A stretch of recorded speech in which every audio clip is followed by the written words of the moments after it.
Assassin. What's going on, guys? I'm here with a financial specialist and wealth coach. Go ahead and introduce yourself, bro. I'm TMR Woodford. I'm a New Jersey native. I live here in the Atlanta, Georgia area. I'm a financial specialist and wealth coach. Awesome, and you guys already know my face. So I just had to make a video because we just had an awesome meeting for like 2 hours, which you really probably should have charged me like 40 grand for, but I appreciate your time, bro. We've known each other a long time. Yeah, man. He dropped some knowledge, and one thing that stood out, I just had to come out here and make a video with y'all about, was around mindset and being open to amazing opportunities, and that so many people are lost to that. So could you elaborate what you said in that conference room a second ago, bro? So long and short of it is, what I said was, $1 billion opportunity can be right in front of your face, and if you're not open to it, you won't notice it. But if you're open to the opportunity, a multi-billion-dollar opportunity can be a mile away, but you'll see it, you'll feel it, and you'll actually move toward it. So a lot of times we're unsuccessful at doing something because we're not even open to the idea that we can do it. We're not open to perceiving that what it is that we want is already waiting for us and going after it. You know, most of the time, the biggest issue, and you even said this, is mindset. You know, if our mindset isn't aligned with what it is that we want, and if we're filled with doubt, or we're not focused and we're distracted by all sorts of things that have nothing to do with what it is that we do want to do, we'll be distracted and going in a different direction. So we have to stay focused, and we have to have an open mind to the possibilities because they are endless. Yeah, makes me think of that other phrase, too good to be true. Just makes people just run away from everything, right? Yeah, too good to be true is something that, I mean, we've all heard it, and we've all experienced something that we thought was really great and then it wound up not being great.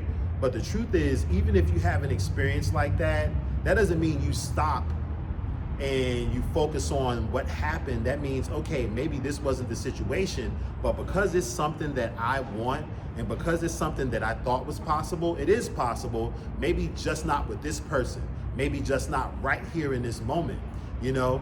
Because at least for me, man, my success has come from not giving up, and from knowing that whatever it is that I'm feeling and whatever it is that resonates with me is for me, regardless of who. Yeah. I'm gonna get there. Yeah. You know? How many businesses do you operate nowadays? You lost count. Well, because that's a multi-layered question. Yeah. Now, to the trust that I, Hey, what's up? you good, You're good, man. bro. You You're good, bro. So, long and short, a few dozen. A few dozen. Yeah, a few dozen different businesses, but that I'm directly involved with on the day-to-day, outside of my clients and community, it's actually maybe 17. And then if I include all of the different businesses with my community and with my clients, it's really over 100 or so businesses. Yeah, and well, to your point about the layering, which you covered with me here today too, is like you have trusts, you have entities, and corporations, LLCs per the appropriate need for each business. Yes. And they could be layered. Yes. So I could understand why that's yeah. not a direct answer. Well, you want to limit your liability. So like we were talking earlier, if you are having contracts with a particular company, or you're representing yourself through a company and you have contracts with people and you're providing services, there are certain liabilities there with providing services. So with those same companies, you don't want to own assets. You want to separate liability between you and the things that you own. You don't want to put your assets at risk of being lost by owning them individually or owning them through a company that's actually doing business every day. So you have to have layers set up with operating companies, holding companies, trusts, or whatever makes sense for you. Now, that's another thing. There's no one size fits all. Yeah. So you want to get something that's more so tailored to your specific needs. Yeah. And bro, you gave a great, I personally love to see like learning moments, because I think that's where people grow the most. You mentioned to our first point, kind of a too good to be true type moment, or being open to the moment situation that happened. One of your businesses was a restaurant, and a guy came in with about 5 pages to be able to carry you through the economic recession? And you were like, I don't know, bro. Could you elaborate on that real quick? Well, yeah. So back in what was it, like 08, 09, right before that recession happened, I was co-owner in a restaurant. A good friend of mine that's a multi-billionaire came to me. He wanted to help save the restaurant. And, he slid across the bar counter a one-sheeter that explained that between 1 and 5 pages was suitable for a business plan. And in my mind, I'm like, already thinking that that's some BS. I'm like, bro, even though you're a billionaire, aren't they supposed to be 30 pages? And he's like, no, most investors don't really care about all that. They want to know what you're doing, how you're doing it, when you're doing it, how much you need, how you're going to pay them back and service the debt, and what's your exit strategy, and how are you going to mitigate the potential risk of loss. So he wanted me to sum it up, but that was one of those things of, I had the opportunity in front of me, but my mind wasn't open. Yep. So, I had to go through suffering. Because I wasn't open to the opportunity to keep my business going, it actually led to me having to close the business down and led to me suffering financially. I think I pretty much lost everything around that time. You got to rebuild. And I had to rebuild, which is fine, because if it's in you and if you have goals that are important enough, nothing's going to stop you. Yep. You can have a setback, but then you're going to move forward and you're going to be stronger and you're going to be more wise to know what not to do in another situation.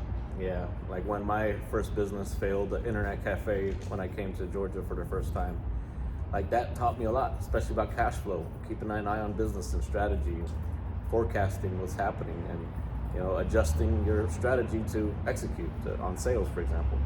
So I personally almost trust somebody that's failed before versus somebody that's like winning all the time. Like, bro, if you're winning all the time, you're gonna get your face beat in, and you're not gonna look pretty right after that. And you're not gonna know how to deal with it because you've been used to all these wins. But I think the truth is no one just has wins all the time. Yeah. And if it appears like they have wins all the time, then they're not being honest and transparent with you. Yeah. We all get hit, we all make questionable decisions, we all get involved with things where we have potential losses or we may lose money. But the truth is you might lose a little money, but the experience of knowing how not to repeat that mistake is invaluable. Amen. Because you may lose $100,000, $1,000, $100 today, but that may save you from losing $1 million, $100 million tomorrow. Yeah, you gotta be like Rocky. Once you get knocked out, just keep on getting back up. You gotta get up and never, ever, ever give up. It's always been my firm belief, and I know this for a fact, whatever you do not give up on, you actually will attain or better. The only people that don't reach their goals are the people that give up. You can't give up, ever. Amen. Thanks for sharing those insights, bro. How can people get in touch with you? You can get in touch with me a few different ways, but on social media, that's I am TMRW, like the acronym for tomorrow. I am TMRW on social media, or you can reach me at tm@tmrwsolutions.com. That's tm@tomorrowsolutions.com. Awesome. Thanks, bro. Thanks for sharing so much insights. Thank you. Catch y'all later.